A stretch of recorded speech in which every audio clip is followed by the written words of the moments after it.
Umeathirika na changamoto ya kirusi cha HPV.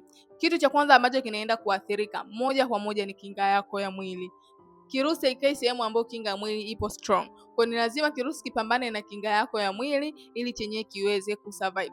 Kitu ambacho kinaenda kushuka zaidi ni kinga ya mwili. Tunafahamu kinga ya mwili ndio engine ya mwili ambayo inakinga mwili wako dhidi ya magonjwa mengine nyemelezi. Kwa kinga ya mwili ikiwa imeshuka automatic hii changamoto itazidi kusurvive, kukua kubwa na kuletea madhara.